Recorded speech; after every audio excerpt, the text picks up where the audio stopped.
갈라디아서 2장 1절에서 10절입니다. 신약성경 303페이지입니다.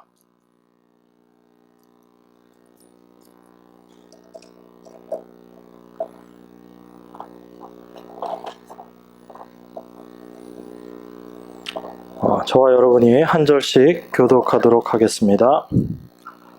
14년 후에 내가 바나바와 함께 디도를 데리고 다시 예루살렘에 올라갔노니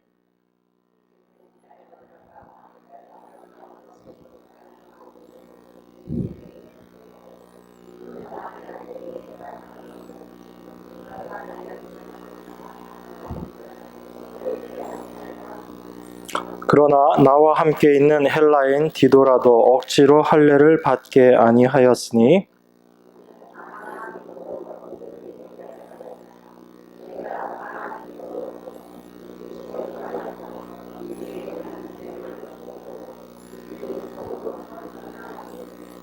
우리가 일시라도 복종치 아니하였으니 이는 복음의 진리로 너희 가운데서 항상 있게 하려 함이라.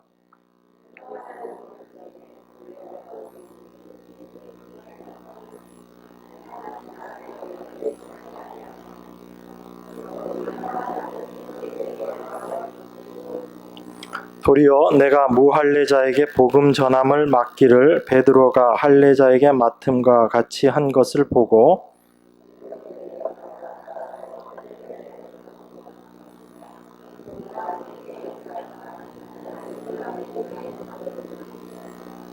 또 내게 주신 은혜를 알므로 기둥같이 여기는 야고보와 게바와 요한도 나와 바나바에게 교제의 악수를 하였으니 이는 우리는 이방인에게로 저희는 할례자에게로 가게 하려 함이라.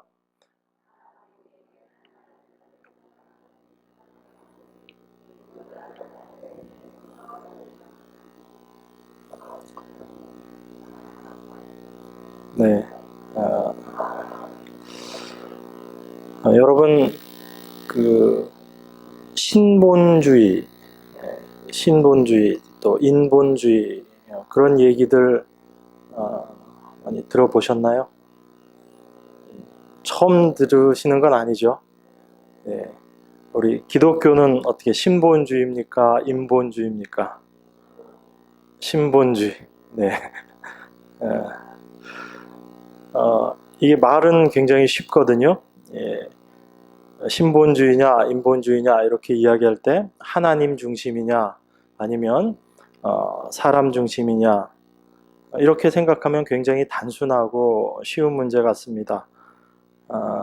그런데 이게 분별하는 게 그렇게 쉽지가 않습니다. 왜 그러냐면 저희가 예수님 십자가에 못 박히신 지 2000년이 넘었지만 기독교 2000년 역사를 한마디로 이렇게 정의를 하게 되면 그 정의 중에 하나가 뭐냐면 기독교 2000년 역사는 인본주의와의 싸움이다 이렇게 이야기를 합니다.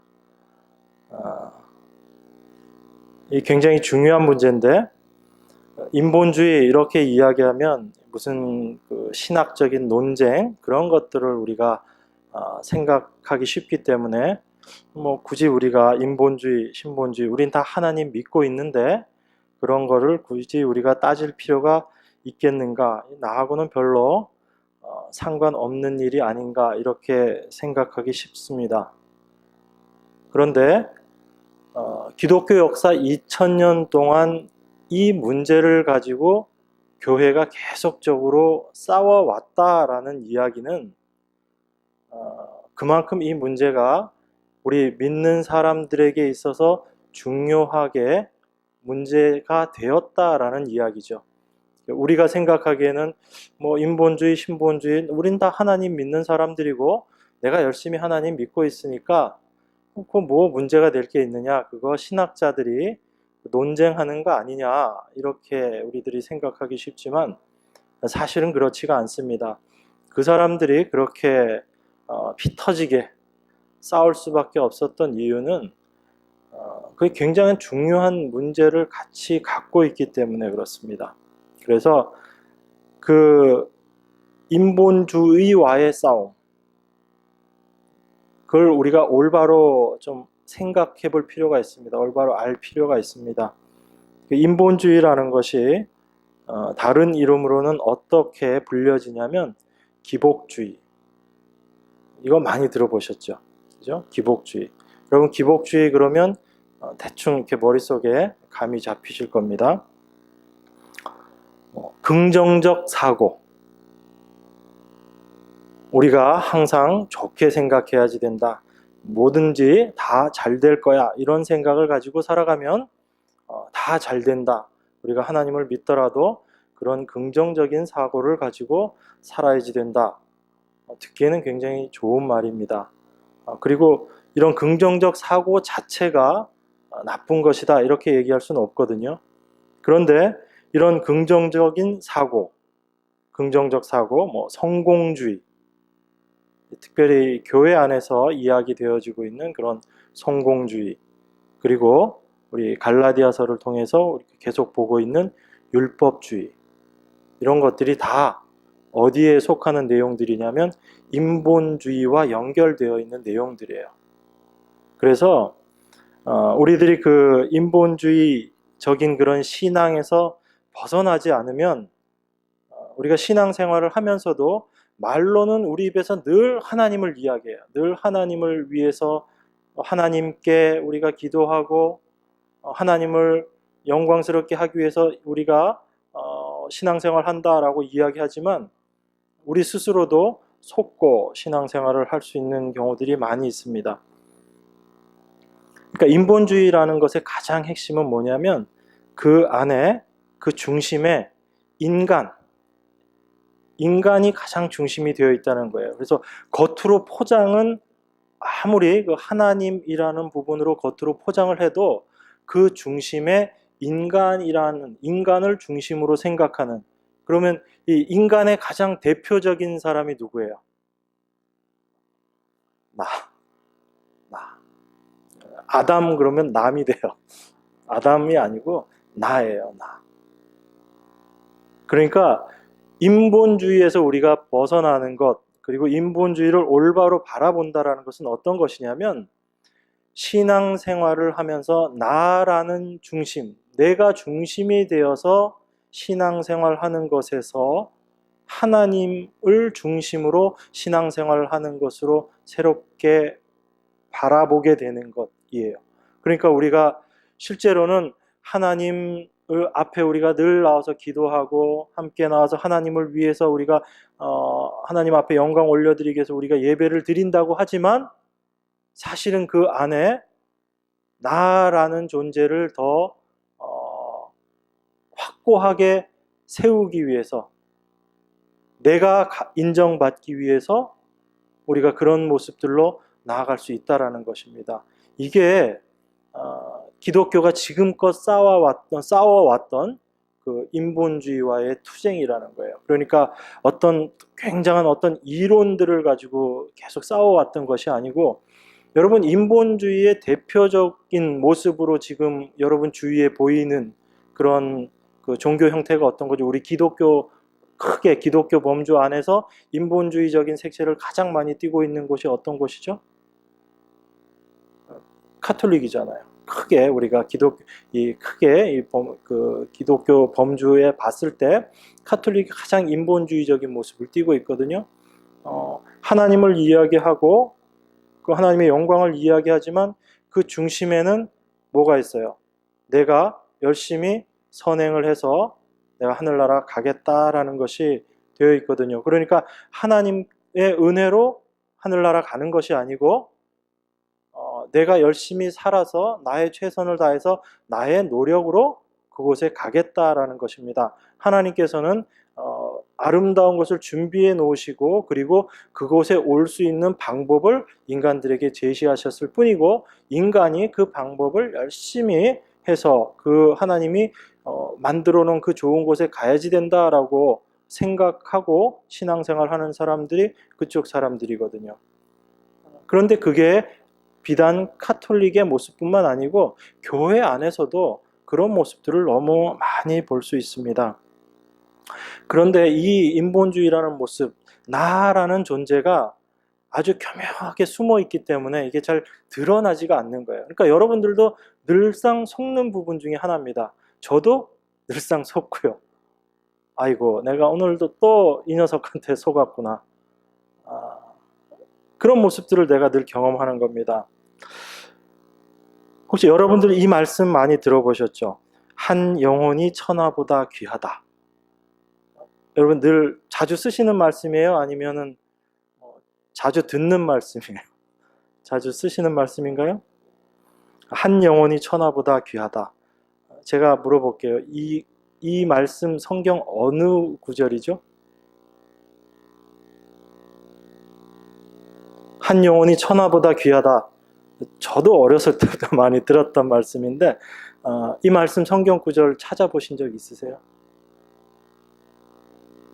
그럼 어딘진 잘 모르겠는데 이거 성경에 있는 말씀이야. 네. 그건 성경에 있는 말씀이다 라고는 확신하세요?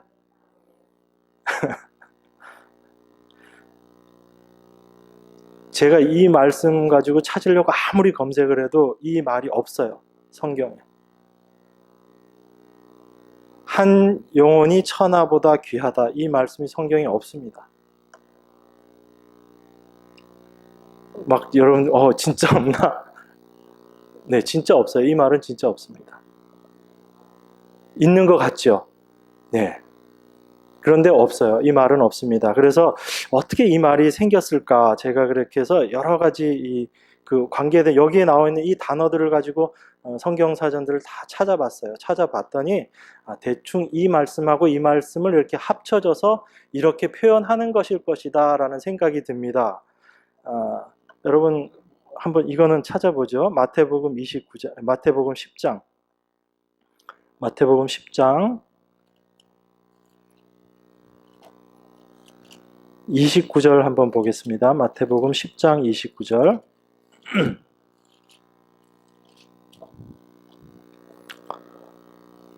찾으셨죠?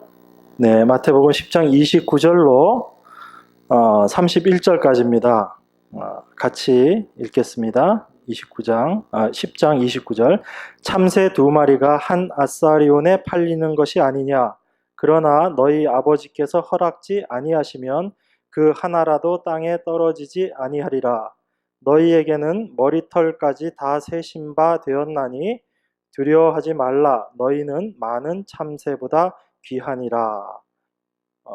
그리고요, 한 군데 더 찾아보겠습니다. 여기 그대로 잡고 마태복음 16장 한번 찾겠습니다. 마태복음 16장 25절.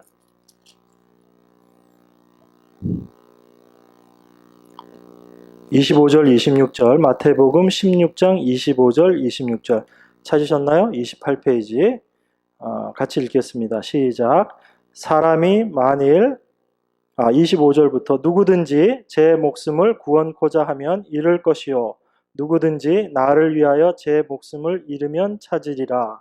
사람이 만일 온 천하를 얻고도 제 목숨을 잃으면 무엇이 유익하리요? 사람이 무엇을 주고 제 목숨을 바꾸겠느냐?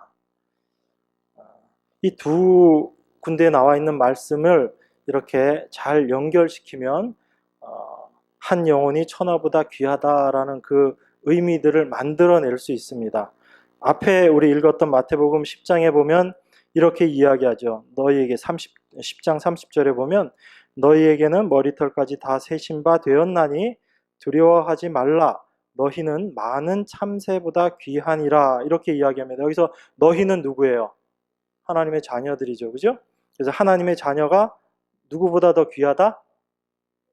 참새보다 더 귀하다. 그러니까 참새도 하나님께서 어떻게 2마리가 한 아사론에 팔리는데 이것도 하나님께서 허락하시지 않으면 절대로 땅에 떨어지지 않는다라고 말씀하시면서 그 참새보다 너희들이 더 귀하지 않느냐 하나님께서 이야기하시는 거예요. 그러니까 마태복음 10장 29절 31절의 내용은 이렇게 정의할 수 있겠죠. 하나님의 자녀는 참새보다 더 귀하다. 이렇게 얘기할 수 있겠습니다. 그리고 마태복음 16장에 보면 26절에 보면 이렇게 이야기합니다. 사람이 만일 온 천하를 얻고도 제 목숨을 잃으면 무엇이 유익하리요? 사람이 무엇을 주고 제 목숨을 바꾸겠느냐? 이렇게 이야기합니다. 그러니까 사람에게 가장 귀중한 건 뭐라고요? 천하를 얻어도 내가 목숨을 잃어버리면 아무것도 아니기 때문에 천하보다 내 목숨이 더 귀하다라는 이야기입니다. 그죠? 그럼 이해가 되셨죠? 이 뒤에 부분?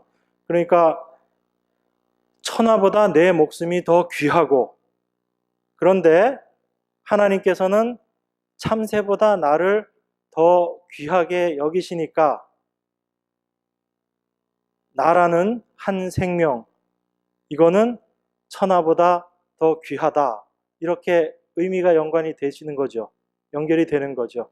그러니까 우리가 보통 한 영혼이 천하보다 귀하다 이렇게 말을 하는데 그 말은 성경에는 없는 말입니다. 엄밀하게 말씀드리면.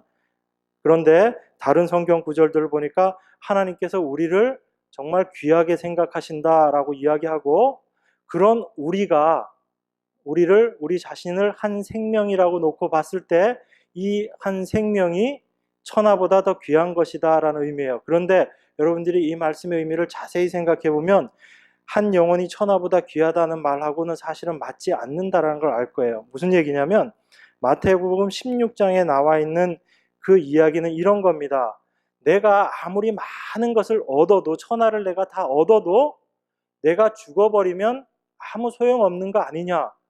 그러니까 내 생명이 정말 귀하다라는 그런 의미의 말이에요. 이거는 무슨 말인지 아시겠어요? 그리고 마태복음 10장에 있는 것은 하나님이 어쨌거나 당신의 자녀들을 귀하게 생각하신다라는 겁니다. 그러니까 만약에 여러분들이 한 영혼이 천하보다 귀하다 이 말씀을 쓰시고 싶을 때는 어떤 경우에 쓰면 그래도 성경의 의미하고는 좀 맞아지냐면, 다른 사람에 대해서, 내 형제 자매에 대해서 이야기할 때 한 영혼이 정말 천하보다 더 귀한 것 아닙니까? 왜냐하면 그 생명이라는 것 자체가 세상의 어떤 물질적인 것보다 더 귀중한 거 아닙니까? 그래서 우리가 한 영혼을 위해서 기도하고 그 영혼을 구원을 위해서 우리가 기도하는 것은 정말 중요한 것입니다 라는 의미로 여러분들이 그 말씀을 쓰실 때는 이걸 뭐 잘못됐다 이렇게 얘기할 수 없습니다. 그런데 한 영혼이 천하보다 귀하지 않습니까? 그런데 왜 나를 그렇게 대우하십니까? 라고 이야기하면 이거는 원래 성경에서 이야기하고 있는 의미하고는 정반대 의미가 되어버리는 거예요. 그러니까 그 한 영혼이 정말 귀하고 하나님께서는 그 한 영혼을 귀하게 생각하시고 그 영혼들을 사랑하시지만 우리가 그 영혼에 대해서 이야기할 때 내가 아닌 다른 사람에 대해서 정말 이분은 귀하신 분입니다 라고 이야기하는 거는 아무 문제가 없지만, 다른 남이 아닌 나라는 사람을 거기에다가 집어넣어서 그래 나는 정말 어떤 자다? 천하보다 더 귀한 자다 이렇게 생각을 해버리면 이건 성경에서 이야기하고 있는 말씀하고는 다른 이야기가 된다라는 것입니다. 제가 왜 이 말씀을 드리냐면 우리들이 이렇게 내 자신을 생각을 하고 있다고요. 물론 하나님께서는 여러분들 귀하게 여기십니다. 그런데 내가 내 자신에 대해서 내 스스로를 평가하면서 같이 판단하면서 나를 그러한 존귀한 존재라고 내 스스로 생각을 해버리면 내 주변에 있는 사람, 심지어 하나님조차도 나를 위해서 있는 사람으로 되어버리는 거예요. 그래서 어떤 모습으로 바뀌어버리냐면 예수님께서 십자가에 못 박혀 돌아가신 것도 내 죄를 위한 것이야. 이 말은 틀리진 않았죠. 틀리지는 않았는데 예수님의 십자가 사역이 나라는 사람 중심으로 이게 다 설명이 되어지는 겁니다. 그러니까 예수님께서 십자가에 못 박혀 돌아가시면 돌아가심으로 말미암아 당신의 백성들을 다 건져내시는 일을 하신 것이 예수님의 십자가거든요. 그런데 이것을 나라는 사람 중심으로 이야기를 해버리면 분명히 그 건져내심을 받은 자 중에 내가 포함되는 건 분명히 맞는데, 나라는 사람 중심으로 예수님의 십자가를 이야기해버리면 예수님의 십자가가 나를 위해서 있었던 것처럼, 그러니까 나의 구원만을 위해서 있었던 것처럼 이렇게 우리가 이야기 되어질 수 있다라는 겁니다. 제 얘기가 좀 그렇죠? 네, 좀 어렵죠? 좀 제가 이렇게 설명을 잘 못 드려서 죄송합니다. 그런데 이렇게밖에 제가 설명을 못 드릴 것 같아요. 제가 왜 자꾸 이런 말씀을 드리냐면, 이러한 생각들, 나 중심으로 생각하고 있는 나라는 사람의 구원, 그리고 내가 얼마나 하나님 앞에 귀하게 여김을 받는 자인데 라고 생각하는 그런 생각들이 내 마음속에 자리 잡게 되는 그런 인본주의적인 생각이다라는 거예요. 여기서 우리가 벗어나지 못하면 우리는 굉장히 이기적인 신앙생활을 할 수밖에 없습니다. 그러니까 우리가 하나님의 말씀을 귀하게 받고 은혜를 받았으면서도 나라는 사람 중심으로 신앙생활을 하다가 보면 점점 더 어찌 보면 세상 사람들보다 더 이기적인 그런 신앙생활을 할 수 있다라는 겁니다. 그런데 하나님의 말씀을 통해서 보면 예수님께서 우리를 위해서 십자가에 못 박혀 돌아가시고 당신의 자녀들을 건져내시는데, 우리는 우리 입장에서 나를 위해서 예수님께서 십자가에 못 박혀 돌아가셨지라고 이야기하고 있지만, 성경은 어찌 보면 그거하고 좀 반대되는 입장에서 예수님의 십자가를 이야기하고 있다는 거예요. 이사야 43장 7절에 보면 이렇게 이야기하고 있습니다. 무릇 내 이름으로 일컫는 자, 곧 내가 내 영광을 위하여 창조한 자를 오게 하라. 그들을 내가 지었고 만들었느니라. 이렇게 이야기하고 있어요. 하나님께서 당신의 자녀들을 다 오라고 말씀하시는데, 그 당신의 자녀들을 하나님께서 왜 만들었냐, 왜 창조했냐라고 하시면 무엇을 위해서? 하나님 당신의 영광을 위해서 창조한 자, 이렇게 말씀하시는 겁니다. 우리는 하나님께서 우리를 창조하신 것은 나를 구원시키셔서 나를 하나님의 영원한 나라에 데리고 가시기 위해서 하나님께서 나를 구원하셨지, 나를 창조하셨지, 이렇게 생각하는데, 성경은 뭐라고 이야기하냐면 오히려 그 반대를 이야기하고 있는 겁니다. 하나님의 영광을 위해서 우리들을 창조하셨다라고 그렇게 이야기합니다. 그러니까 성경적인 시각으로 놓고 보면 하나님을 위해서 온 세상 만물이 창조되었고, 그리고 우리의 구원이라는 것도 하나님을 위해서 우리를 구원하신 거예요. 기분이 좀 언짢아지시나요? 아니죠? 네, 절대로 안 언짢아지시죠? 여러분, 마태복음의 8장에 있는 예수님 그 말씀 기억나세요? 여우도 굴이 있고 공중에 새도 거처가 있으되 오직 인자는 머리 둘 곳이 없다, 이렇게 말씀하신 거 기억나세요? 여러분, 그 말씀 이렇게 들으시면서 무슨 생각하세요? 예수님 되게 가난하게 지내셨나 보다. 노숙하셔야지 되니까 머리 둘 곳도 없고 정말 참 그런 삶을 한탄하셨나 보다. 혹시 그렇게 생각하세요? 예수님께서 십자가 지시기 전에 하신 말씀이거든요. 여러분들이 이 마태복음 8장에 나와 있는 이 말씀들을, 이 앞뒤에 나와 있는 내용들을 전체적으로 쭉 읽어보면 이건 예수님께서 무슨 거처할 곳이 없어서 내가 한탄하고 내가 왜 이렇게 내 신세가 이렇게 누추하냐, 그런 거 한탄하신 그런 탄식이 아닙니다.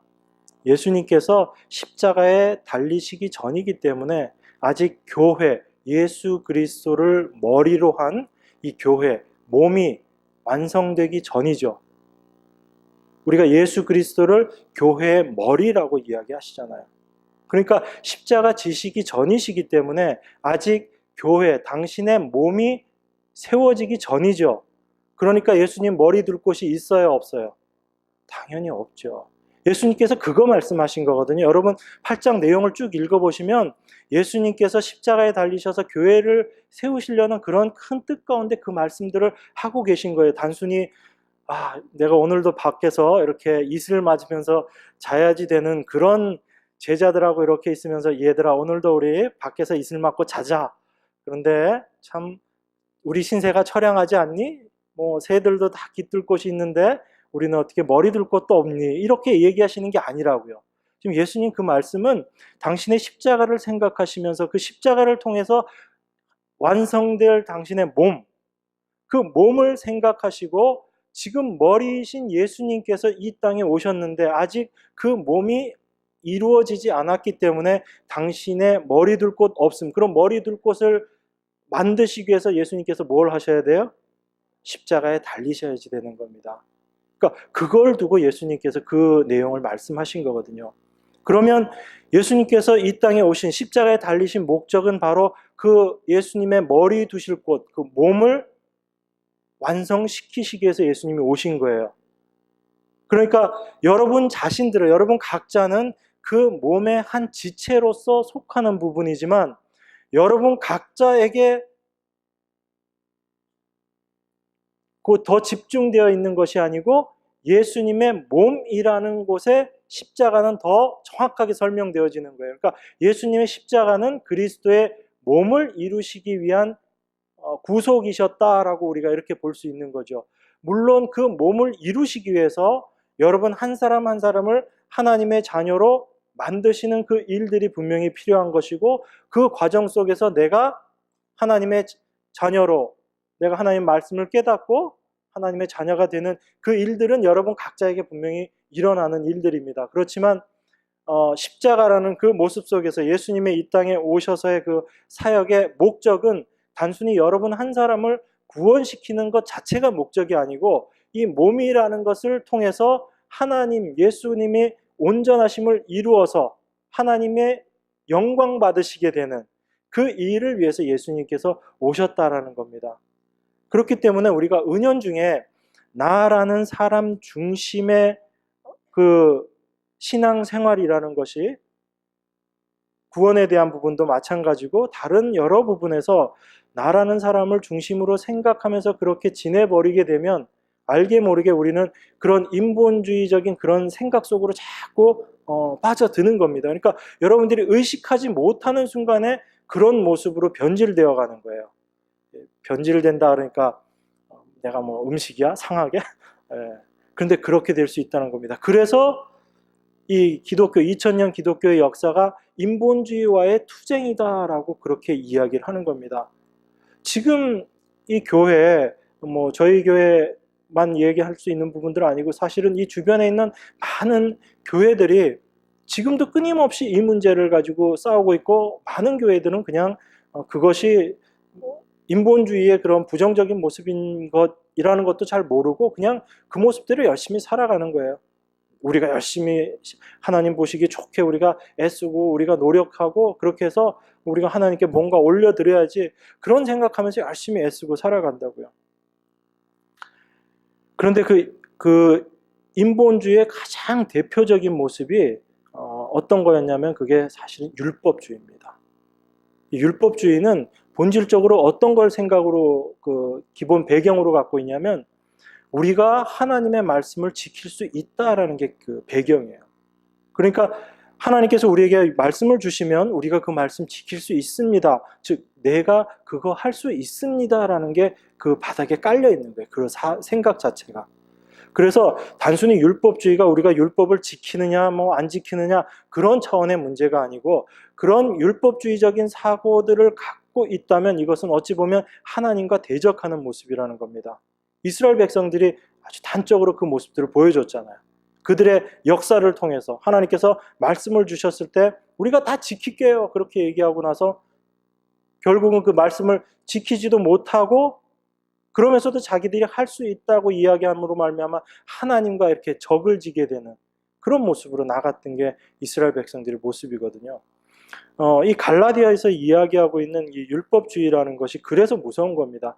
단순하게 우리가 믿음에다가 그리스도 믿는 거 말고 거기에다가 하나 더해서 우리 할례 받는 거 우리 믿음 있는 거 거기다가 할례 받는 것까지 해서 우리가 구원 받는 걸로 우리가 그렇게 바라보자. 그러면 얼마나 안전해요, 여러분. 우리가 어떤 거 한 개만 딱 가지고 이야기하는 것보다 믿음 플러스 어떤 할례라는 건 율법을 행한다라는 건 대표적인 그 의미거든요. 그러니까 할례를 행한다라는 얘기는 율법을 지킨다라는 의미예요. 그러니까 믿음에다가 율법까지 더해서 우리가 구원을 이야기하니까 이게 더 분명하고 더 확실한 거 아니냐, 우리가 이렇게 생각할 수 있습니다. 그런데 그렇게 생각하다 보면 어떤 부분에 문제가 돼버리냐면 믿음이라는 것 자체가 완전하지 않게 된다는 거예요. 이 율법이라는 게 없어도 이 믿음 자체로서는 완전한 건데 여기에다가 율법이라는 걸 딱 더해버리고 나면 우리들은 어떻게 생각해버리게 되냐면 믿음에 율법을 더해서 전체가 완전한 거다, 이렇게 생각이 되어져 버리고, 그러면 믿음 자체로는 뭔가 좀 부족한 거지, 이런 생각이 든다고요. 이게 여러분뿐만 아니라 저도 마찬가지고 이 성경 속에서 바울이 계속 이 갈라디아서뿐만 아니고 다른 부분에서도 율법주의에 대해서 계속 이야기하고 있는 게 그런 부분들입니다. 그래서 율법주의라는 것을 받아들이게 되면 온전한 예수 그리스도 하나님의 은혜로 말미암은 믿음이라는 것 자체가 흐려져 버리는 거예요. 그러니까 그 행위라는 것을 강조하게 되면 뭐 카톨릭도 믿음 플러스 행위라고 이야기를 하거든요. 그런데 지금 뭐만 남아있게 되냐면 믿음이라는 건 그냥 너무나 자연스럽게 당연한 것, 그러면 남게 되는 거는 행위라는 것밖에 안 남게 된다고. 그러니까 행위 중심으로 가게 됩니다. 지금 그 세상에 있는 많은 교회들이 믿음이 어떤 건지에 대한 설명을 분명하게 해내지 못하고 믿음이라는 게 무엇인지에 대해서 이야기를 못하니까 믿음이라는 건 교회 열심히 다니고 예배 열심히 참석하고 주일 성수하고 헌금 잘하고, 그러면 이건 믿음이 있는 걸로 인정해버리는 거예요. 그러니까 믿음이, 그런 사람들은 그냥 그것 자체 믿음이 있는 걸로 되어버리니까 이 사람이 온전한 믿음을 갖고 있는 사람이냐를 평가하는 건 뭐로 평가를 하게 돼요? 외적인 행위 가지고 평가할 수밖에 없잖아요.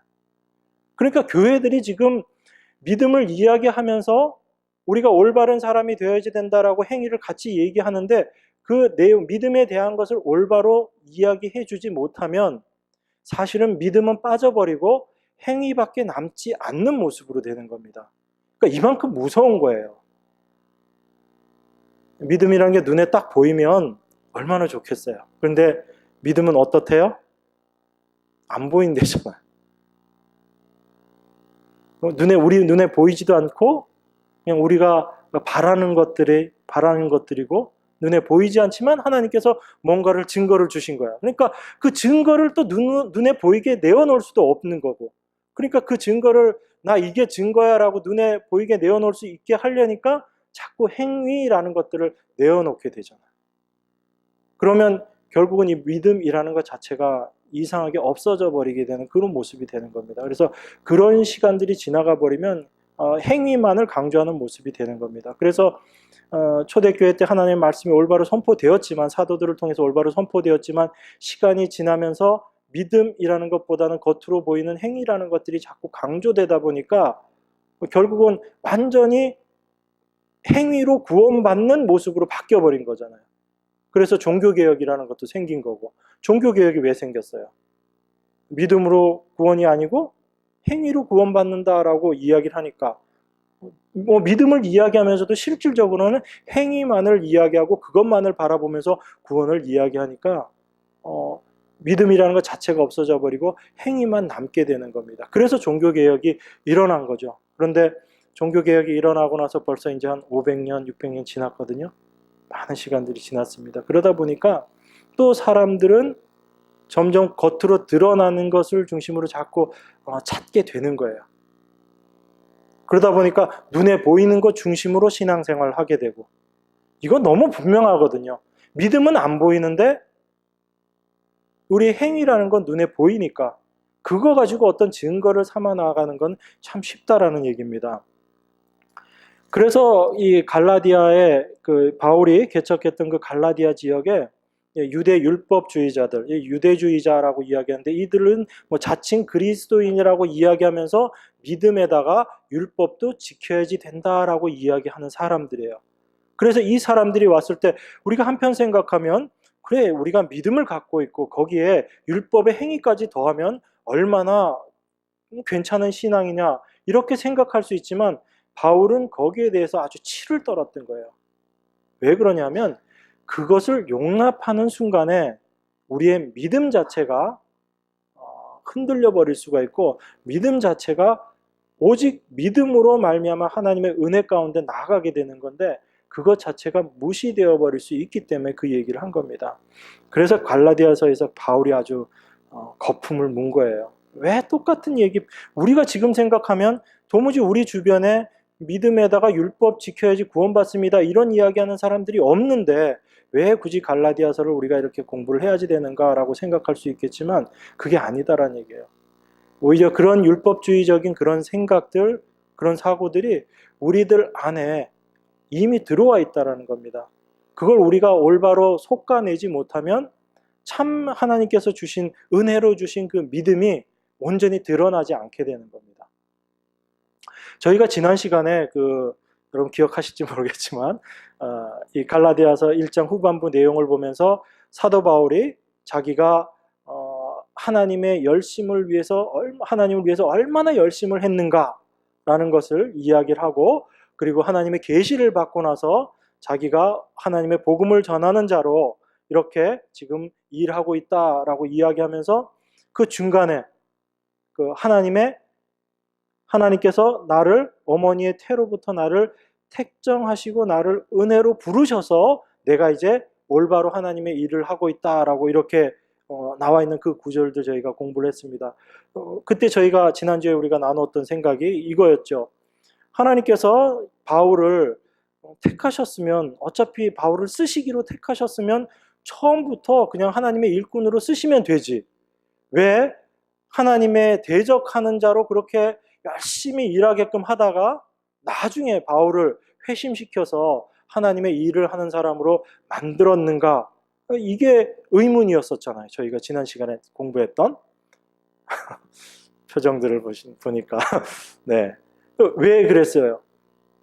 그럼 바로 사도 바울은 어찌 보면 그 인간이 어떤 행위를 가지고 하나님 앞에 나아갈 수 있는 최고의 행위를 했던 사람이에요. 지적으로도 마찬가지고, 사도 바울이 사울이었을 때 가말리엘의 수하에서 수제자로 있었다고 이야기하잖아요, 그죠? 가말리엘이라고 이야기하면 그때 당시에 유대 율법주의 여러 파들이 있었지만 그 중에 제일 독보적인 그룹이었어요. 그러니까 그 그룹에서 수제자의 위치에 있었던 바울이면 어떤 지식적인 부분에 있어서도 누구에게도 뒤지지 않는 그런 위치에 있었던 사람입니다. 그리고 사도 바울이 자기 자신의 열심에 대해서 이야기했잖아요. 내가 얼마나 열심을 냈는지 아느냐. 그리고 내 율법의 의로는 흠이 없는 자였다라고 바울이 이야기를 했잖아요. 그런 열심을 내었던, 인간이 낼 수 있는 최고의 열심이었지만 그것이 하나님의 뜻 안에서 이루어지지 않는다면 그것은 하나님을 대적하는 모습일 수밖에 없다라는 것을 보여주기 위해서 하나님께서 바울을 그렇게 쓰셨다라고 저희가 함께 나누었습니다. 만약 그런 모습이 없었다면 우리들은 아마 또 이렇게 생각할 수 있을 거예요. 우리가 더 열심히, 우리가 더 하나님 앞에 열심을 내고 더 올바로 알아서 하나님을 위해서 일할 수 있지 않겠느냐, 우리 인간의 열심으로 할 수 있지 않겠느냐라고 이렇게 생각할 수 있겠지만, 사도 바울은 그렇게 최선을 다하고 열심을 다했던 그 모습이 결국은 하나님께 대적하는 모습이었다는 걸 자기 몸으로 보여준 거예요. 그래서 자기 자신에 대해서 그렇게 계속 이야기를 한 겁니다. 내가 이렇게 열심을 다하고 이렇게 내가 하나님을 섬겼는데 결국은 율법의 의로는 흠이 없는 내가 했던 일이 뭐냐면 하나님께 대적하는 일이었다라고 바울이 결론을 내리잖아요, 자기 스스로. 그래서 내가 이제 예전보다 내가 더 열심히 일하고 내가 정말 하지만 예전에는 내가 열심히 하는 나의 노력, 나의 의를 가지고 열심히 했었지만 이제는 내가 그렇게 열심히 하는 것이 내 안에 계신 그리스도로 말미암아 내가 열심히 하는 것이다. 그리고 내가 이렇게 할 수 있는 것, 내가 행한 이 모든 것들이 하나님께서 내 안에서 하신 일이다. 그렇게 얘기하면서 나의 나된 것이 하나님의 은혜다. 그렇게 이야기를 하는 거잖아요. 바울이 자기 자신의 삶을 통해서 하나님께서 어떻게 역사하시고 우리 인간이 내 능력으로, 내 힘으로 내어놓을 수 있는 것이 하나님 앞에는 대적이 되는 것밖에 아니다라는 걸 이야기를 하는 거예요. 그러니까 바울이 최선을 다하면서 살았던 그 삶의 모습이 뭐예요? 율법을 지킨다라는 거였잖아요.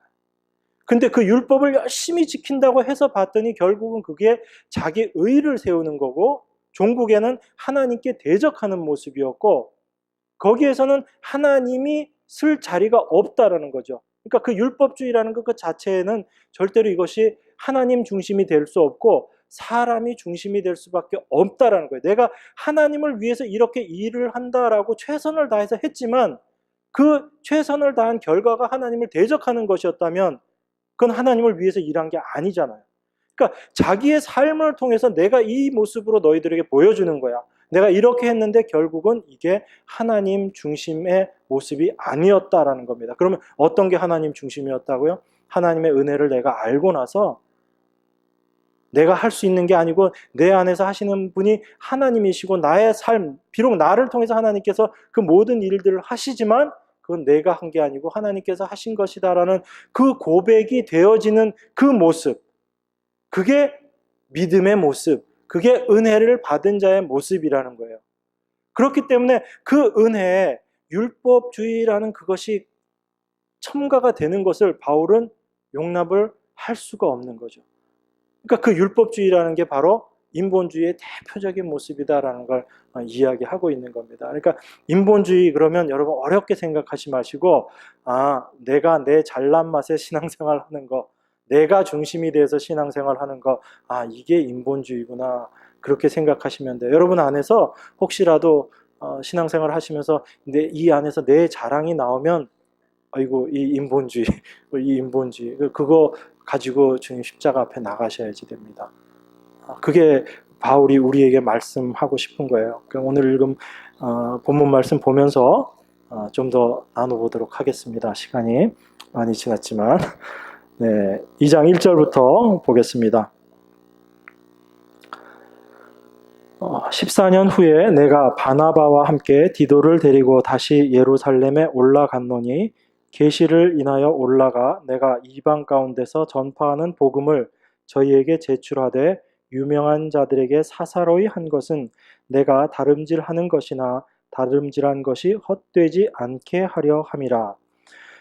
바울이 여기서 14년은 여러 가지 해석들이 있습니다. 바울이 구원받고 나서 14년이 지났다, 아니면 처음에 예루살렘에 온 때부터 14년이 지났다, 이렇게 여러 가지 이야기들이 나오는데 어쨌든 상당한 기간 동안 바울은 자기가 받은 그 은혜의 말씀을 가지고 어떤 것? 믿음으로만 구원을 받는다라는 그 은혜의 말씀을 가지고 사역을 했다라는 거예요. 10년 이상을. 그렇게 사역을 하고 나서 그리고 예루살렘으로 지금 온 겁니다. 누구와 함께 왔냐면 바나바와 디도를 데리고 예루살렘으로 온 거예요. 바나바는 여러분들이 잘 아시는 그 바나바 맞습니다. 그래서 바울을 도와줬던, 처음에 바울을 세웠던 그 동역자. 그래서 이 바나바는 유대인입니다. 그 다음에 여기 나오는 디도. 이 디도는 헬라인이에요. 그러면 이방인입니다. 이방인. 여러분 그 바울 서신 중에 디도서라고 있죠. 디도서의 대상으로 디도에게 이렇게 얘기하는 그 디도가 여기 2장 1절에 있는 그 디도 맞습니다. 그러니까 이방인이에요. 디도는. 그래서 그 이방인을 데리고 예루살렘으로 올라가는 겁니다. 왜 가냐면 이제 이 예루살렘에서 온 사람들이 갈라디아 지역으로 와가지고 믿음뿐만 아니고 할례도 받아야 된다, 즉 율법도 지켜야지 된다라고 이야기를 했기 때문에. 그런데 이제 거기에 대항하기 위해서 바울이 바나바와 디도를 데리고 예루살렘으로 와서 그 자기가 데리고 온 이방인 디도, 이 사람이 실질적으로 이제 그리스도 예수님의 그 사역을 많이 이제 감당하고 있었거든요. 그러면서 많은 열매들을 실질적으로 맺고 있었고, 그런데 이 사람은 할례 받지 않았어요. 그러니까 구원받지, 이 유대주의자들 생각에 의하면 구원받지 못한 사람이 하나님의 일을 하면서 그 열매들을 계속 거둔다는 게 말이 안 되는 거잖아요. 그래서 디도를 데리고 온 겁니다. 이 할례라는 것이 하나님께서 우리를 구원시키는 방편이 아니다라는 걸 증거하기 위해서 디도를 데리고 온 거예요. 그래서 요 뒤에 3절에 보면 나와 함께 있는 헬라인 디도라도 억지로 할례를 받게 내가 안 했다. 기왕이면 이방인이니까 유대인들에게도 전하기 위해서는 할례를 받으면 좋은데 할례를 못 받게 했다는 얘기입니다. 그렇게 할례를 못 받게 하고 그대로 사역을 하게 했다는 얘기예요. 그러니까 오직 믿음으로 하나님의 은혜로 구원을 받고 그 은혜를 나누는 그 일들을, 그 사역을 디도가 감당하는데 아무런 문제가 없고 그의 열매들을 통해서 하나님께서 그 디도와 함께 하심을 증인으로 세우기 위해서 디도를 지금 데리고 온 겁니다. 그 2절에 보면 계시를 인하여 올라가 내가 이방 가운데서 전파하는 복음을 저희에게 제출하되, 그러니까 하나님의 계시를 받고 이제 예루살렘으로 온 겁니다. 와서 이방 가운데서 이방인들에게 전파하는 복음, 어떤 거예요? 하나님의 은혜로만 우리가 구원을 받는다라는 이 복음을 전파하는 것을 저희들에게, 그 예루살렘에 있는 사람들에게 이야기하기 위해서 내가 그때 당시에 유명했던 사람들, 야고보, 베드로, 요한 이런 사람들에게 공개적으로 이야기하지 않고 개인적으로 먼저 이야기를 했다라고 이야기를 합니다. 이렇게 이야기하는 것에는 바울이 아주 세심한 면들이 같이 있는 거예요. 그러니까 와가지고 처음부터 너희들 예루살렘에 온 사람들인데 이거 잘못된 거다, 너희들 잘못된 거야, 이렇게 막 분란을 일으켰으면 아마 이 예루살렘에서도 또 두 파로 나눠져서 막 아마 치고받고 했을 겁니다. 그런데 바울은 그렇게 하지 않고 이 대표되는 사람에게 가서 우리가 이렇게 실질적으로 말씀을 전했는데 하나님께서 우리와 함께 하셨다라는 것들을 이제 증거 플러스 증인과 함께 와서 이야기를 한 거예요. 그렇기 때문에 그 예루살렘에 있었던 기둥과 같은 그런 사도들이 그 말들을 다 인정하고 나중에 6절이나 7절 중에 보면 사도들이 이렇게 이야기했다고 얘기합니다. 그들이 나에게 더하여 준 것이 없었다라고 이야기해요. 그러니까 믿음으로만 구원받는다라고 이야기한 것에 사도들이 거기다가 더하지 않았다는 얘기입니다. 아니야, 거기에다가 우리가 율법도 행해야 돼, 이런 더함을 하지 않았다라고 이야기를 합니다. 그러니까 그 바울이 지금껏 하나님의 은혜로 우리가 구원받는다라는 것을 전한 것에 대한 확증을 기둥과 같은 사도들에게 그 확증을 받았다라는 이야기입니다. 4절 보겠습니다. 이는 3절부터 볼까요? 그러나 나와 함께 있는 헬라인 디도라도 억지로 할례를 받게 아니하였으니 이는 가만히 들어온 거짓 형제의 까닭이라. 저희가 가만히 들어온 것은 그리스도 예수 안에서 우리의 가진 자유를 엿보고 우리를 종으로 삼고자 함이로되. 바울은 이렇게 이야기합니다. 은혜, 하나님의 그 믿음으로 말미암는 그 은혜에다가, 믿음에다가 율법의 행위를 더하는 것을 가르쳤던 사람, 이 사람들을 어떤 사람이라고 이야기하냐면 가만히 들어온 거짓 형제라고 이렇게 이야기를 합니다. 이 가만히 들어온 거짓 형제, 그리고 그들이 가만히 들어온 이유가 뭐냐면 우리가 가지고 있는 자유를 엿보고 우리를 종으로 만들기 위해서 이렇게 왔다라고 이렇게 바울이 이야기합니다. 우리가 왜 하나님 믿는다고 이야기하는 사람들이 왜 이렇게 율법주의에 이렇게 쉽게 넘어가게 되는가? 그걸 한번 우리 좀 생각해 보기를 원합니다.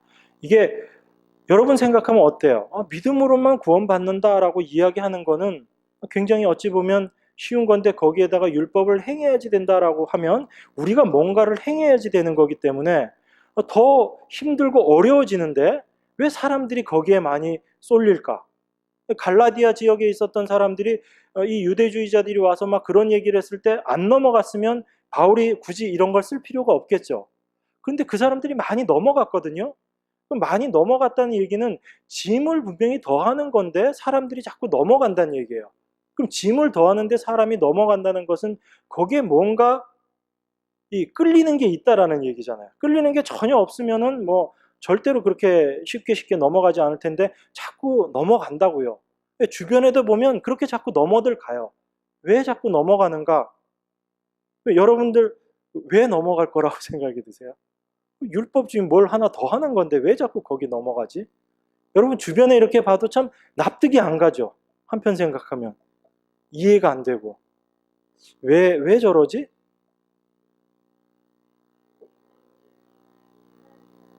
인간이기 때문에. 예, 인간의 본성이 뭔가, 인간 본성 중에 뭔가 있는 거예요. 그죠? 예. 그 인간 본성 중에 뭔가 있기 때문에 율법주의가 그걸 자꾸 건드린다는 얘기입니다. 그래서 이게 가만히 있으면 잘 안 드러나는데 그걸 탁 건드리니까 내 안에서 그 마음이 훅 생겨나는 거예요. 그래서 그래, 내가 좀 힘은 들려도, 내가 좀 고생은 돼도 그래, 저게 맞는 거지, 이 생각이 든다는 거예요. 그게 우리들이 자꾸 율법주의에 빠져드는 이유입니다. 우리 인간 안에 있는 우리 인간이라는 그 안에 있는 죄성, 가장 그 중심에 있는 게 뭐냐면요, 그게 바로 자기의라는 거예요. 자기의. 이 자기의가 이 죄된 본성 안에 있는 겁니다. 우리 본성 안에. 그래서 이게 겉으로는 아닌 척 하고 있어요. 이게 그냥 조용히 들어가서 이게 아닌 것처럼 그렇게 하고 있는데, 어느 날 누가 와서 그걸 이렇게 다 건드려주면 이게 나도 모르게 내가 어떻게 걷잡을 수 없게 이게 나오는 거예요. 나와서 그래, 맞아. 어떻게 사람이 믿음, 이거 눈에 안 보이잖아요. 그죠? 믿음이 눈에 보이면 내 믿음이 이만큼이야 해가지고 좀 주변 사람들한테 드러내고 싶은데, 이게 믿음이 안 보이니까 드러내고 싶은데 못 드러내죠. 여러분 어떨 때 그럴 마음 들 때 없어요? 여러분이 생각해도 내가 정말 내가 참 신통하다. 어떻게 내가 하나님 앞에 내가 이렇게 신통한 모습으로 서 있지. 그런 모습 혹시 여러분 느껴질 때 이렇게 막 자랑하고 싶은 마음 안 생기세요? 안 생기나 보네요. 아니, 말씀을 딱 깨달으면 이거 막 하고 싶지 않으세요? 예, 물론 은혜로 깨달아서 이거 함께 나누는 건 좋은데, 그 나누는 그 이면에 뭔가, 그래도 내가 좀 신앙생활 하나님 앞에서 잘 하니까 하나님이 이것도 깨닫게 해주셨지, 그거 좀 이렇게 나타내고 싶은 마음이 요만큼이라도 있잖아요. 그죠? 많아요? 예, 그게 있거든요, 우리 안에. 그러니까 보이지 않는 믿음은 뭔가 내가 내 의를 드러내려면 드러낼 게 없고, 굳이 드러나면 이게 하나님 앞에서인데, 하나님은 뭐라고 그러냐면, 너 믿음? 그거 누가 준 거니? 하나님이요. 은혜로 내가 믿음 받은 거네? 그러니까 하나님 앞에가 자랑도 못해. 그러니까 내가 누구한테 선물을 큰 걸 받았는데, 이게 눈에 보이는 거면 들고 나가서 나 선물 받았어 라고 얘기하고 싶은데, 이게 안 보이는 거니까 선물 받았다고 이야기는 못 하겠고, 그나마 그래도 이제 뭐 선물 준 사람한테 그래도 내가 좀 잘해서 선물 준 거죠? 라고 얘기하고, 이렇게 물어봤더니 뭐라고 얘기하시냐면, 너 잘한 거 하나도 없는데 내가 그냥 은혜로 준 거야. 내가 선물로 준 거야. 이렇게 얘기하니까, 이건 받긴 받았는데도 이분한테 가면 내가 별 볼 일 없는 존재로 그냥 그렇게밖에 안 되고, 그렇다고 자랑을 하자니 뭐 드러낼 게 있어야지 자랑을 하죠. 자랑할 게 없죠. 그러니까 어떻게 하게 돼요? 그래, 내가 내 안에 믿음이 있으니까 믿음 있는 사람은 이렇게 이렇게 살아가게 돼라고 이야기를 해놓고, 누가 그렇게 이야기하면 내가 그대로 행하면 어떻게 되는 거예요? 안 보이는 내 믿음이 이 행위로 보이는 믿음으로 바뀌는 거잖아. 그러면 이제 이 내가 한 행위가 어떻게 되는 거예요? 내 자랑이 되는 거죠. 그래서 율법주의에 이렇게 빠져들어가는 거예요, 사람들이. 열심히 애써서 수고해가지고 돈 벌어서 헌금 많이 하라 그러면 좋아요, 싫어요? 아깝잖아요. 여러분 헌금할 때 안 아까워요. 아깝잖아요. 그리고 고생해서 번 돈인데. 그런데 누가 얼마 헌금했습니다 이러고 쭉 써서 매번 주보에 실어주면, 내가 얼마 버는지 사람들이 다 아는데 내가 이만큼 헌금했다고 이렇게 하게 되면 그게 자랑이 될까요, 안 될까요? 되잖아요. 그러니까 이 인간의 이 본질이 그런 모습이라는 거예요. 그러니까 그 모습 속에 그 율법주의가 와가지고 그걸 이렇게 부추기는 겁니다. 부추기니까 평소 때 내가 자랑하고 싶었는데 또 직접 자랑할 수도 없고, 그래서 입 꼭 다물고 있었는데 이거 보니까 이게 좀 매력이 있는 거야. 내가 이렇게 하면 내 안에 게 다 드러나고, 그 전에 내가 못했던 자랑 내가 따따블로 할 수 있겠구나 해가지고 막 그렇게 가는 겁니다.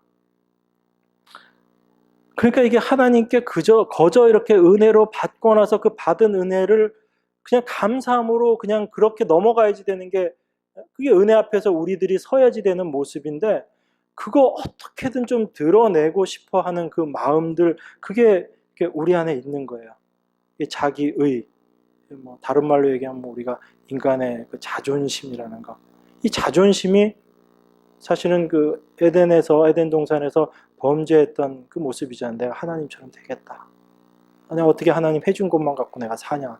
내 힘으로 내가 이제 한번 살아보겠다. 그렇게 얘기했던 게 그 인간들의 모습이에요. 이거는 단지 내가 그러니까 은혜로 우리가 구원함을 받는다라는 것은 단순히 내가 구원을 받는다라는 그 은혜로 구원받는다의 차원이 아니고, 내 삶에 구원받은 이후에 모든 삶의 영역에 있어서도 똑같이 적용되는 부분이에요. 그러니까 그 하나님의 은혜를 우리가 올바로 알지 못하면 늘 삶 속에서도 구원받았으면서도 하나님의 은혜가 드러나기보다는, 내 입으로 하나님의 은혜를 고백하기보다는 오히려 내 자신의 모습들을 드러내는데 더 많은 그 시간들을 내 마음도 거기에 뺏겨버리고 그렇게 되는 겁니다.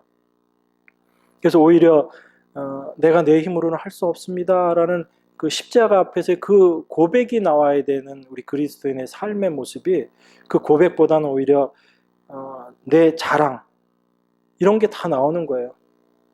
그러니까 여러분, 우리가 그 부활을 막 이야기하는데, 부활을 이야기하면서도 우리가 굉장히 이렇게 잘못 오해할 수 있습니다. 어떤 부분들이냐면, 우리가 하나님의 은혜를 받아서 여러분들이 우리 삶 가운데 우리가 하나님께 내어놓는 실제 삶의 모든 여러 가지 부분들을 통해서 하나님께 헌신되어지는 삶들도 있고요. 하나님 보시기에 아름다운 모습의 것들을 여러분들이 내어놓을 수가 있어요. 충분히 또 그렇게 내어놓습니다.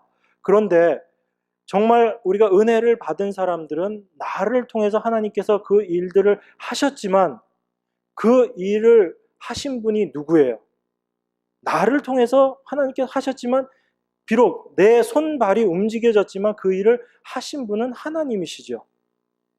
그렇기 때문에 내가 한 그 일들에 대해서 어떤 자랑이 있을 수가 없는 거거든요. 그래서 이 하나님의 말씀, 우리가 십자가를 올바로 알게 되면 절대로 내 자랑이 나올 수 없게 되는 게 그 이유입니다. 왜냐하면 그 십자가 앞에서는 내가 어떻게 내어놓을 수 있는 것이 아무것도 없거든요. 그래서 고린도전서에 보면 바울이 이렇게 이야기합니다. 내가 복음을 전할지라도 자랑할 것이 없음은 내가 부득불할 일임이라, 이렇게 이야기를 해요. 바울이 그렇게 복음을 전하면서 일을 했지만 자기가 자랑할 게 없다고 얘기해요. 왜 그러냐면 그게 내가 부득불할 일이었기 때문에 그렇게 얘기했다라고 이야기하거든요. 그런데 그 사람들이 그 부활을 이야기할 때도 어떻게 이야기를 하냐면, 많은 사람들이 그 부활의 능력을 이야기하면서 하나님께서 우리가 그 부활의 능력을 힘입어서 하나님의 일을 해야지 된다라고 이야기를 합니다. 그러니까 한편 생각하면 내가 일하는 것이 아니고 하나님의 능력으로, 하나님의 은혜로 내가 일을 하겠다라고 그렇게 말을 하지만, 실제 부활이라는 것은 그냥 단순히 내가 그 부활의 능력을 끌고 와서 어떤 일을 하는 그 부활은 성경에서 이야기하는 부활이 아니에요. 성경에서 이야기하는 부활은 내가 십자가 앞에서 죽어졌을 때, 내가 죽어졌을 때 그 십자가의 죽음을 통해서 살아나시는 예수 그리스도, 그분이 부활하신 하나님이시거든요. 그분이 부활하신 예수님이시거든요. 그래서 그 부활이에요. 그 부활.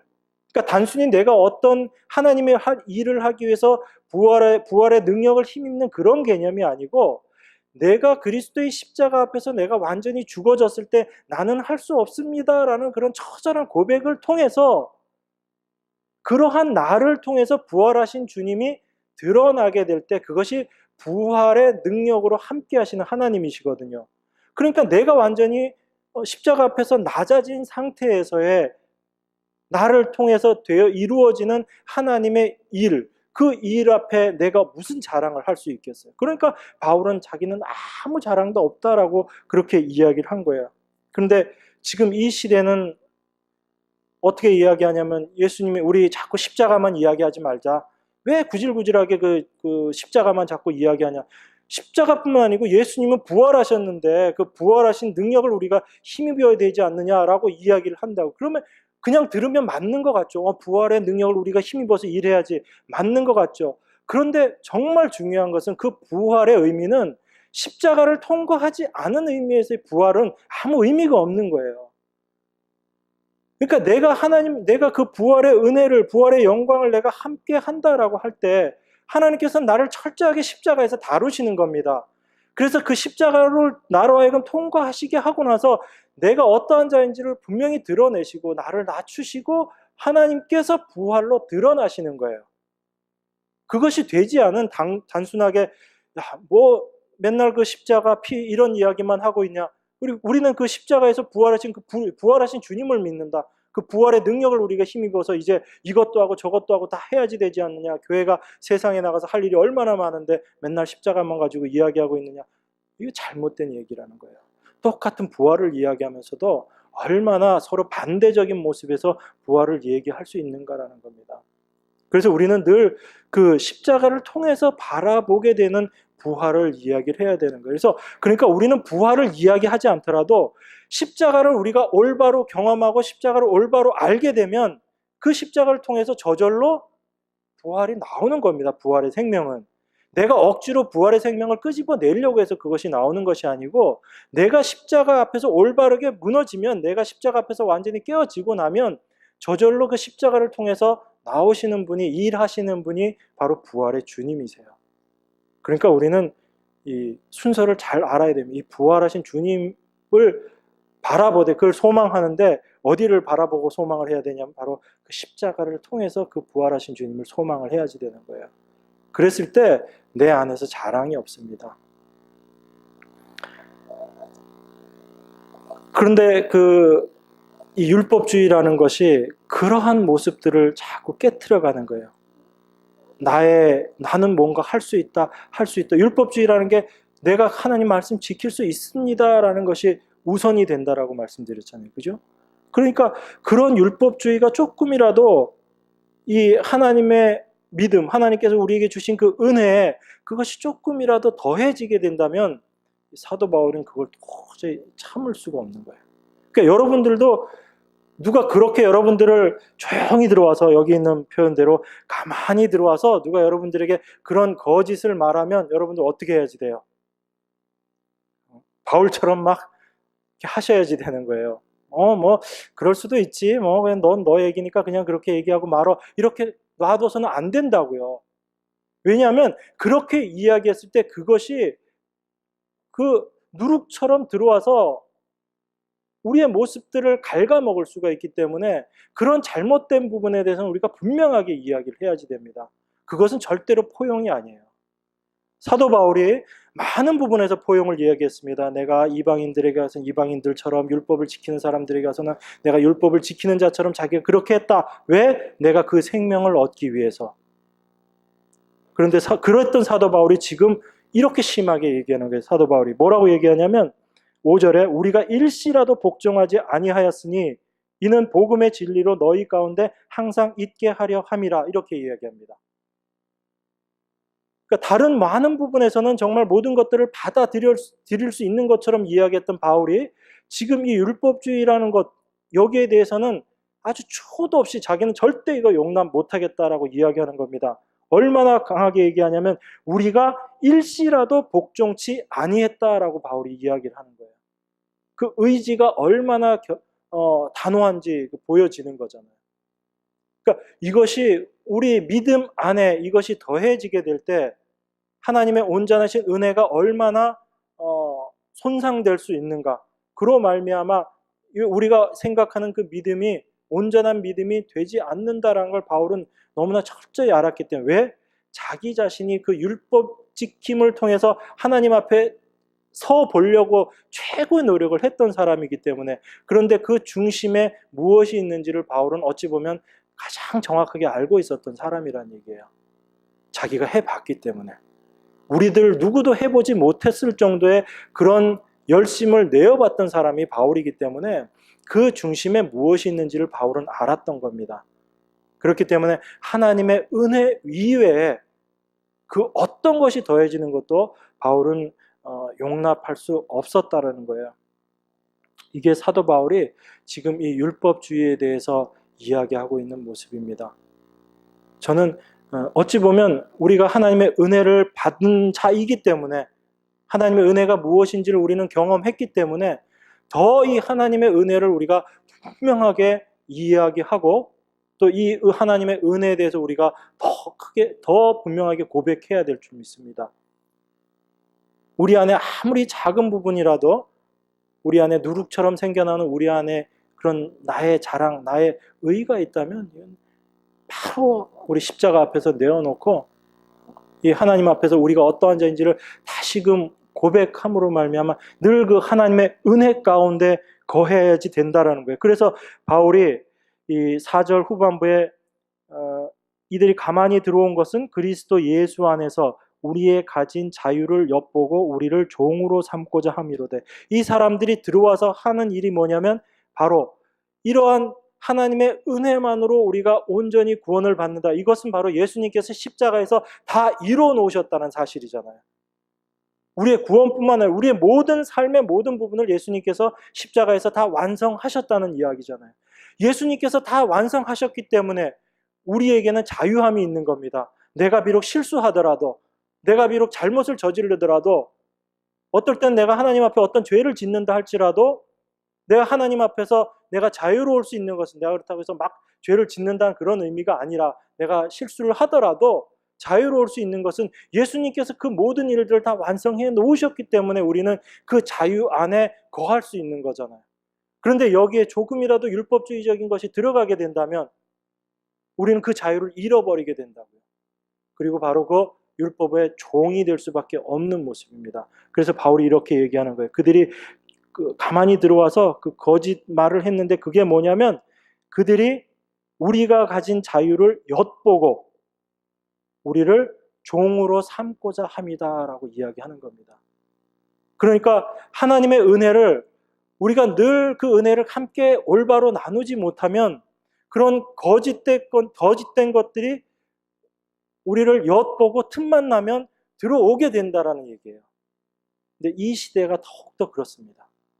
마지막 때가 될수록 진리에 대한 부분은 더욱더 도전들을 받게 되고요. 이 진리가 흐려지는 시대거든요. 그래서 참 하나님을 믿는 자들이 있는가라는 라고 그런 말들이 나올 정도로 이 진리가 흐려지는 시대가 됩니다. 점점 더 그렇게 될 거예요. 앞으로 여러분들이 예수 믿는 게 더 좋아지는 그런 세상 안 됩니다. 세상은 점점 더 예수님 믿기 어려워지는 시대가 돼요. 진리를 올바로 진리로 발견하기, 깨닫기 힘들어지는 그런 시대가 되는 겁니다. 더 어려운 시대가 되는 거예요. 그 안에서 우리가 받은 은혜의 말씀들을 분명히 지키고 우리가 종이 되지 않고 하나님의 은혜 가운데 우리가 거하게 돼야 되는 겁니다. 그래서 우리가 일시라도 복종치 아니하였으니 이는 복음의 진리로 너희 가운데 항상 있게 하려 함이다. 이렇게 얘기하는 거예요. 우리가 복음의 진리 가운데 늘 거해야지 된다. 그렇게 하기 위해서 우리가 그런 것들 절대로 우리가 용납하면 안 된다라고 이야기합니다. 그래서 6절, 7절, 8절, 9절 이 모든 내용들은 그랬기 때문에 이 예루살렘에 있었던 그 기둥 같은 다른 사도들도 나에게 은혜 외에, 믿음으로 받는 그 은혜 위에는 어떤 것도 더하지 않았다라고 이야기합니다. 그리고 10절에 다만 우리에게 가난한 자들 생각하는 것을 부탁하였으니 이것을 나도 본래 힘써 행하노라. 이렇게 얘기합니다. 바울도 주변에 어렵고 힘든 자들, 가난한 자들 도와주는, 실제로 예루살렘으로 여러 번 오죠. 예루살렘 교회의 어려움을 도와주기 위해서 주변에 연보들을 모아서 바울이 예루살렘 방문하는 일을 여러 번 하게 됩니다. 그러니까 실제로 그 일들을 다 했다는 거예요.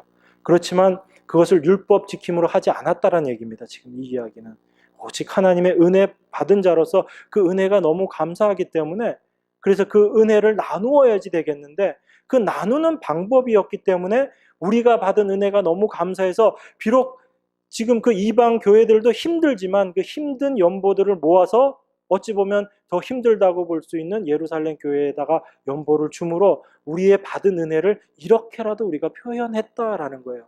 여기서 이 연보를 나눠주면은 절대로 우리의 그 율법 지킴의 자랑이 아니다라는 겁니다. 그러니까 이 모습을 바울이 이야기를 하는 거예요. 이것이 우리 그리스도인의 삶의 모습입니다.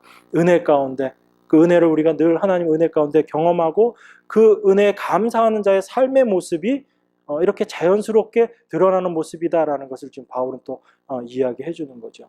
그래서 하나님의 은혜밖에 없습니다. 우리가 내세울 수 있는 건요, 우리 아무것도 없어요. 하나님께서 우리에게 믿음 주시고 그 믿음 안에 우리가 그 믿음의 진리 가운데 늘 거할 수 있게 해주시는 것도 하나님의 은혜입니다. 우리가 우리 중심을 나를 바라볼 때는 언제든지 그 은혜에서 벗어날 수밖에 없는 것이 우리의 모습입니다. 그래서 늘 진리 가운데 있기를, 또 그렇게 될 수 있기를 하나님 앞에 우리가 늘 그 십자가 앞에 나가는 이유가 우리가 진리 가운데 있기 위해서, 하나님의 은혜 앞에 우리가 서기 위해서 십자가 앞으로 나가는 것입니다. 그래서 늘 그 십자가 앞에서 하나님의 은혜 가운데 거하시는 여러분과 제가 되기를 주의 이름으로 축원합니다. 네, 기도하겠습니다. 하나님 아버지 감사합니다. 늘 우리들은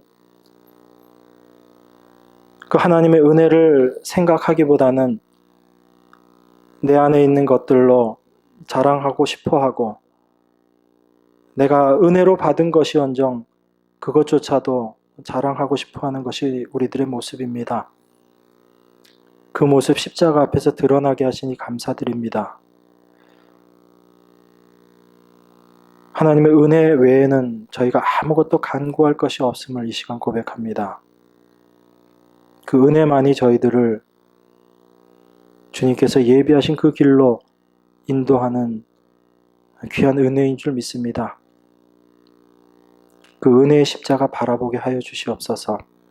그래서 나는 점점 낮아지고 깨어지더라도 내 안에서 부활의 능력으로 함께 하시는 그 주님만 드러나게 하시고, 그 주님 앞에 감사할 수 있는 저희들 될 수 있도록 축복하여 주시옵소서.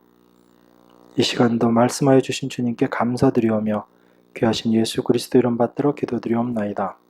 아멘.